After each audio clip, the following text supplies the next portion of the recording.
আজ আমি সবার সাথে ৩ জনের বিয়ের কথা শেয়ার করতে যাচ্ছি। আমাদের একটা সাঁইয়ের হোয়াটসঅ্যাপ গ্রুপ আছে, যেটাকে আমরা সাঁইয়ের মন্দির বলেই মনে করি। সাঁই নিজেই সেটাকে তৈরি করেছেন। সেখান থেকেই ৩ জনের বিয়ের কথা কিভাবে সাঁই যোগাযোগ করে করালেন, সেগুলো আমি এখন সবার সাথে শেয়ার করতে যাচ্ছি। দিল্লি পালামে আমি ভাড়া বাড়িতে তখন থাকতাম। আর চাকরি সূত্রে আমার হাজব্যান্ড জাস্ট এখানে পোস্টেড, তখন 2017-র কথা। যেই বাড়িতে আমি থাকতাম সেই বাড়ির বড় মেয়ের বয়স 32 ক্রস করে গেছে। ওরা এক ভাই 2 বোন।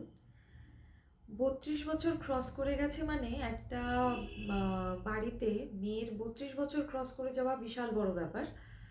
তো আমি ওদের বাড়িতে সেপ্টেম্বরে শিফট করলাম। সেপ্টেম্বরের 15th পরে আমি মোটামুটি শিফট করলাম ওদের বাড়িতে, 2017। এবার আমি তো আমার ঘরে সাঁইয়ের পুজো টুজো করি। এবার বাড়ির যে কাকিমা, আন্টি বলতাম, তো উনি এলেন আমার ঘরে, এসে দেখলেন যে আমি সাঁইয়ের আরাধনা করি। উনি আমাকে জিজ্ঞেস করলেন যে কিভাবে কি করো। আমার তো কোনো নিয়ম টিয়ম মেনে কিছু করার মধ্যে ছিল না।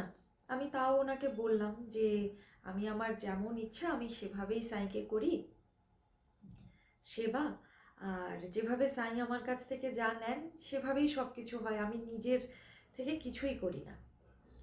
ওনাদের বাড়িটা যেখানে, সেটার অ্যাটাচ একটা সাঁইয়ের মন্দির ছিল। মন্দিরটা অ্যাকচুয়ালি একটা খণ্ডহর, মানে ভাঙাচোরা একটি জায়গাতে শুধু সাঁইয়ের মূর্তি বসানো, যেখানে সকালে আর সন্ধ্যায় সাঁইয়ের শুধু আরতি গাওয়া হয়। কিন্তু খুবই অযত্নেই বলা যায় যে রাখা হয়, বলা উচিত না। এখন সেটাই হয় যেটা সাঁই যেভাবে চান, কিন্তু তারপরেও যেভাবে সাঁইয়ের মন্দির হয় একদমই সেরকম না। আমার প্রথম দর্শনে তো এমন মনে হয়েছিল যে সাঁই এক্স্যাক্টলি দ্বারকা মাইতে হয়তো যেভাবে প্রবেশ করেছিলেন যখন দ্বারকা মাই একদম জরাজীর্ণ কন্ডিশনে ছিলেন, ঠিক সেইভাবেই ওইখানেই সাঁইয়ের মূর্তিটি রাখা, ওখানে ওইভাবেই সাঁইয়ের পুজো হচ্ছে, আমার এরকমই মনে হয়েছিল। আমি খুব খুশি ছিলাম যে বাড়ির থেকে মাত্র কয়েক সেকেন্ড বা 1 মিনিটের দূরত্ব ওই ভাঙাচোরা মন্দিরটাই হওয়ার পরেও, মানে একদম খোলা জায়গাতে সাঁইয়ের শুধু মূর্তিটা বসানো, ভাঙাচোরা একদম জায়গাতে, কোনো রকম ব্যারিকেড করা নেই, কিছু নেই। তবে আমি কখনো দেখিনি ওখানে যে কোনো রকম কুকুর বা অন্য কিছু আসতে। সবসময় কিন্তু আমি জায়গাটাকে খান্ডাহার মনে হলেও ঠিকঠাকই লেগেছে, মানে পরিষ্কার ছিল জায়গাটা।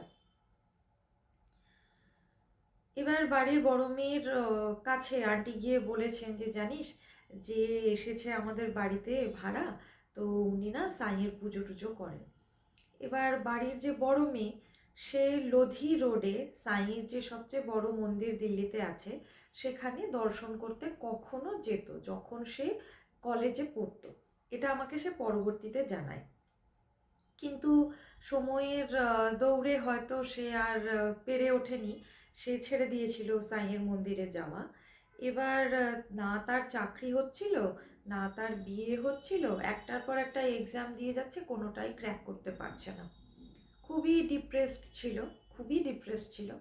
তো ওই আন্টি আর ওই বাড়ির বড় মেয়ে দুজনেই আমাকে বলল, কিছু একটা বলো যেটা করলে পরে, মানে সাঁইয়ের আরাধনার এরকম কিছু একটা বলো যেটা করলে পরে আমাদের চাকরি আর আমার বড় মেয়ের বিয়ে দুটোই হয়ে যাবে। আমি বললাম ঠিক আছে, সাঁই যেমন চাইবেন তেমনই হবে। তবে সাঁইয়ের 9 বৃহস্পতিবারের ব্রতর কথা আমি ওনাকে বললাম। পাশেই মন্দির, সেখানে গিয়ে দর্শন করে আসাটাও খুব বড় ব্যাপার না, কিন্তু পাশে মন্দির হওয়ার পরেও ওনারা কিন্তু যেতেন না দর্শন করতে। আমি তো প্রায় প্রায় যখনই সময় সুযোগ হতো আমি তখনই ছুটে চলে যেতাম। আমার তো কি আনন্দ যে ওটা খান্ডাহার হলে পরেও আমার মনে হতো যে আমার ওটা সাঁইয়ের সেরা মন্দির একদম। আমি তো দ্বারকা মাইতেই আছি, আমার সবসময় এমনই মনে হতো। আমি মেয়েটিকে যখন বললাম সাঁইয়ের ৯ বৃহস্পতিবারের ব্রতর কথা, যথারীতি নিয়ম মেনে শুরু টুরু করলো। আমার মনে আছে উদযাপনের দিন ওরা দরিদ্রনারায়ণ সেবা করেছিল, খাইয়েছে। মন্দিরের বাইরে যারা সাঁইয়ের লোকজন থাকেন তাদেরকে খাইয়েছে ওরা রান্নাবান্না করে, কারি চাওয়াল বলে, তো ওই কারি চাওয়াল ওরা ওরা খাইয়েছেন, খুব ভালো কথা। এবার যেটা হলো যে যেদিন উদযাপন হবে সেই দিনটাও বৃহস্পতিবারই যথারীতি। সন্ধ্যার সময় ওই খান্ডাহারেই আরতি করতে গেছি আমরা। আমরা যখন আরতি করছি, মানে ওই মেয়েটি আরতি করছে তার সাথে আমিও গেছি, আবার যাদের ওটা মন্দির তিনিও ছিলেন ওইখানে, ওই মহিলাও ছিলেন। আমরা সবাই মিলে আরতি করছি। এবার ঠিক উদযাপনের দিন, সেই দিনই বৃহস্পতিবার, সাঁইয়ের হাতে যে গাঁদা ফুলটা ছিল মন্দিরে, সেটা এসে ঠিক মেয়েটির পায়ের সামনে পড়ে। এবার আরতি করার সময় মেয়েটি আর সেটা খেয়াল করতে পারে না, ভিড় ছিল না, আমরা তিনজনই ছিলাম। কিন্তু মেয়েটি সত্যি আরতির মধ্যেই মত্ত ছিল, ও একদমই খেয়াল করতে পারেনি যে পায়ের সামনে সাঁইয়ের আশীর্বাদের ফুল এসে পড়েছে। আমি দেখতে পেলাম, আমি দেখতে পেরে তুলে নিলাম। আমার মনে হলো বাড়িতে গিয়ে এটা আমি ওকে দিয়ে দেবো। ঠিক যখন ঘরে আবার চলে এলাম আরতি হওয়ার পরে, প্রসাদ নেওয়ার পরে, প্রসাদ গ্রহণ করার পরে বাড়িতে যখন এসে গেছি, তখন আমি বললাম যে দেখো তোমার পায়ের সামনে আজকে এটা এসে পড়েছে, একদম সিনেমার মতো। হ্যাঁ, তো ও তো খুব খুশি, ও বলল সত্যি এরকম হয়েছে, আমি তো খেয়াল করিনি। আমি বললাম আমি খেয়াল করেছি তো, আর তোমার জন্য তুলেও নিয়ে এসেছি ওই আশীর্বাদের ফুল, এই নাও বলে ওর হাতে দিলাম। খুব খুশি, ও খুব খুশি, ওর মাও খুব খুশি।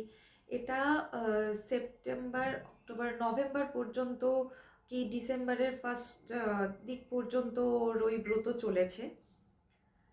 আর ডিসেম্বরের শেষের দিকে আমি ওদের বাড়ি ছাড়লাম, আমার কোয়ার্টার পেয়ে গেলাম, আমি শিফট করে গেলাম কোয়ার্টারে। জানুয়ারিতে আমি জানতে পারলাম যে ওর বিয়ে ঠিক হয়ে গেছে, আর বিয়ে হলো, বিয়ে যথারীতি হলো, খুব ভালোভাবে হলো। সাঁইয়ের অনেক অনেক অনেক কৃপা। এই হলো। চাকরি এখন সম্ভবত মেয়েটি করে, যতদূর আমি জানি যে মেয়েটি এখন চাকরি করে। তাহলে মেয়েটির একটি ছেলেও হয়েছে, আর ছেলেও বৃহস্পতিবারেই জন্মেছে, আর খুব ভালো আছে ওরা। এই হলো একজনের বিয়ের ঘটনা। দ্বিতীয়জন 2020-তে সাই প্রসাদ গীতা গ্রুপটা ফর্ম করার পরে, তারপরেই তার সাথে শুধু ফোনেই যোগাযোগ, আর তাকে আমি বোন বলি। এটাও সিউড়ির ঘটনা। আগেরটি ছিল এই দিল্লি পালামের ঘটনা, আর দ্বিতীয় এখন যেটা বলতে যাচ্ছি সেটা সিউড়ির ঘটনা, পশ্চিমবঙ্গের। আমি যখন জানতে পারলাম যে ওই বোনটির বিয়ে হচ্ছে না, ওরও 30 ক্রস করে গেছিলো, হয়তো 32 ওই বোনেরও তখন চলছিল, 32 চলছিল যখন ওর সাথে আমার কন্ট্যাক্ট হয়। এবার আমি বললাম যে সাঁইয়ের কৃপাতে সব ভালো হবে, সব খুব সুন্দরভাবে হবে। আর প্রথম কথাই যখন আমি জানতে পেরেছিলাম যে বোনটির বিয়ে হচ্ছে না, সাঁই আমাকে বলেছিলেন বলে দে যে প্রফেসরের সাথে বিয়ে হবে। আমি বলে দিয়েছি যে প্রফেসরের সাথে বিয়ে হবে। সেই মুহূর্তে কিন্তু একজন প্রফেসরের সম্বন্ধ সত্যি বোনটির জন্য এসেছিল, কিন্তু বাড়ির সবার মনে হলো সেটাই হয়তো ফাইনাল। আমার তো মনে হলো না যে ওটাই ফাইনাল, উল্টো সেটা হলে পরে অনেক হয়তো খারাপই হতো, সেটাও আমি বলেছিলাম। সেটা কিন্তু হয়নি সেটা। এবার 2 বছর পরে, মোটামুটি হ্যাঁ 2 বছর তো লেগেইছে, 2 বছর পরে মোটামুটি আবার সাঁই একদিন বললেন যে জানিস ওর বিয়ে কেন হচ্ছে না, বলে একটা ঘটনার কথা সাঁই আমাকে বললেন, যেখানে দেখা যাচ্ছিল যে বোনটি বা বোনের বাড়ির কেউই জানতো না, কিন্তু তার আশেপাশের কিছু লোকজন বোনটির একজনের সাথে বিয়ে দেওয়ার চেষ্টা করছিল। তো সেটা ঠিক ছিল না, আর তখন থেকেই কোনো না কোনো ব্লকেজ ক্রিয়েট হয়, সেই কারণেই বোনটির বিয়ে অ্যাকচুয়ালি হচ্ছিল না। যখন ওই আশেপাশের লোকজন বোনটির বিয়ে ঠিক করছিল, তখন বোনটির অনেক কম বয়স ছিল, কিন্তু বোনটিকে না জানিয়ে বা ওর বাড়ির লোককে না জানিয়ে আশেপাশের লোকেরা কি করে বিয়ে ঠিক করার জন্য উঠে পড়ে লেগেছিল সেটাও আমি জানি না, কিন্তু এটাই সত্যি। যখন আমি বোনটিকে বললাম যে জানি না কেন এই কারণেই ব্লকেজ ক্রিয়েট হয়ে গেছে, বোনটি তো একদম হতবাক হয়ে গেল, কারণ ওর এই বিষয়ে কোনো আইডিয়াই ছিল না। যবে আমি বললাম তখন আমি এটাও বললাম যে খুব তাড়াতাড়ি এবার হয়ে যাবে। দেখতে দেখতে 2 থেকে 3 মাসের মধ্যে আম, আবার একদিন সাই আমাকে বলছেন যে ওকে আবার বল যে ওর প্রফেসরের সাথেই বিয়ে হবে, আর ওর কাজের জায়গা থেকেই সব কিছু হবে, ওর পাশেই আছে, যার সাথে ওর বিয়ে হবে ওর কাজের জায়গাতে ওর পাশেই আছে। আমি বললাম যথারীতি বোনটিকে ফোন করে যে সাই কিন্তু এরকম বলেছে। যেদিন আমি এই কথাটা ফুল অ্যান্ড ফাইনাল বোনকে বললাম, তার একটা দিন পরেই ওর কাজের জায়গা থেকে সত্যি সত্যি একজন প্রফেসর তিনি ওকে বিয়ের জন্য প্রপোজাল দেন।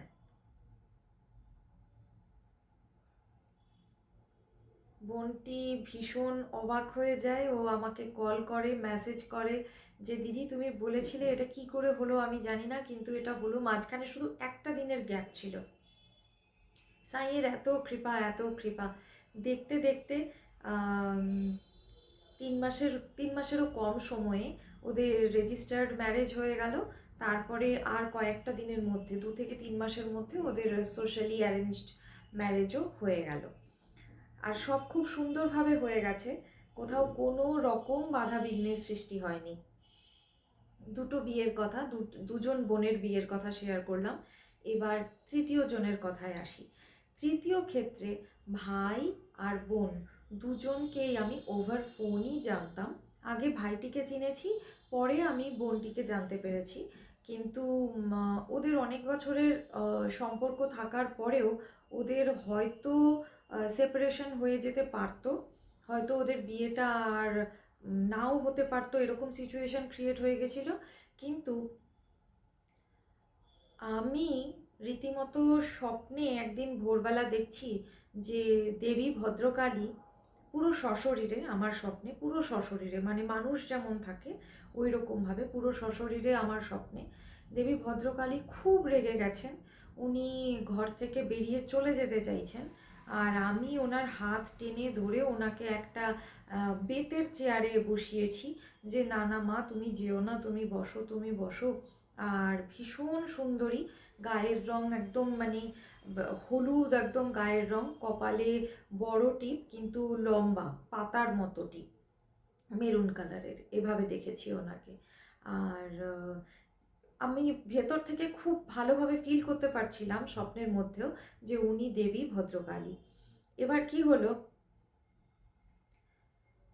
উনি কেন রেগে গেছেন, কিভাবে রেগে গেছেন সেটা আমি রিলেট করতে পেরেছিলাম যে ওই ভাই আর বোনের সেপারেশনটা উনি মেনে নিতে পারছেন না। আমি যথারীতি ভাইয়ের মাকে কল করলাম যে মা ভদ্রকালী আজকে আমাকে স্বপ্ন দেখিয়েছেন, উনি তোমাদেরকে ছেড়ে দিয়ে চলে যাবেন, বলছেন যে সব যাতে ঠিকঠাক মতো হয়, কেন এরকম সেপারেশন হবে ওটা উনি মেনে নিতে পারছেন না।